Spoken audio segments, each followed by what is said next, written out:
Happy. ஜெயிச்சிட்டேன் மாறா, ஜெயிச்சிட்டேன் மாறா. எடுத்து சூப்பரா வந்துருச்சு வந்துருச்சு வந்துருச்சு. சாக்லேட் ஷேப்ல இருக்கா? சாக்லேட்ல இருக்கா?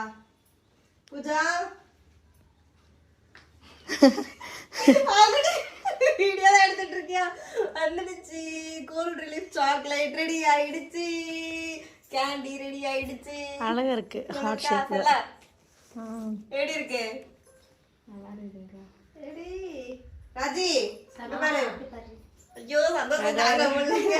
இதுக்கு முன்னாடி எத்தனை வாட்டி செஞ்சு ஃபெயிலியர் ஆயிடுச்சு. இப்ப பாரு சூப்பரா இருக்கு. கையில வாங்கி பாராயா.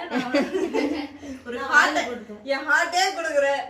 வாங்கிக்க போட்டு வாயில போட்டு ரிலீஃப்காக வந்து நம்ம ஹார்ட் டச்சிங்கா வந்து ஹார்ட் ஷேப்ல வந்து சாக்லேட் கொடுக்குறோம் குழந்தைங்களுக்காக.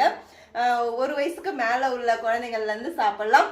பெரிய வளர்ந்த குழந்தை என்ன மாதிரி இருக்கிற குழந்தைய சாப்பிடலாம். நீங்க வந்து ஒர்க்கிங் உமனா இருக்கீங்க, எப்படி வேணா நினைச்சுக்கோங்க. இது ஒன்னு எடுத்து அப்படியே வாயில போட்டு ஒரு சைடு அதக்கிட்டீங்க அப்படின்னா இந்த தொண்டை வலி சரியாயிடும், கோல்டு வந்து சரியாயிடும். வாரத்துக்கு வந்து 2-3 சாப்பிட்டீங்க அப்படின்னா கோல்டே அதுக்கப்புறம் வராது. டெய்லி ஒன்று குழந்தைக்கு கொடுத்தீங்கன்னா நல்லா பசிக்கவும் செய்யும், அதுக்கப்புறம் கோல்டும் ரிலீஃப் ஆயிடும். ஏன்னா இதுல சுக்கு, மிளகு, ஜீரகம் இந்த மாதிரி எல்லாமே வந்து நம்ம ஆட் பண்ணியிருக்கோம்.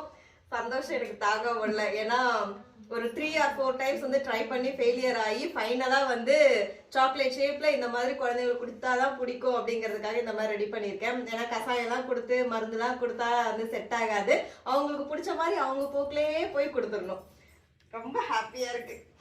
தேங்க்யூ.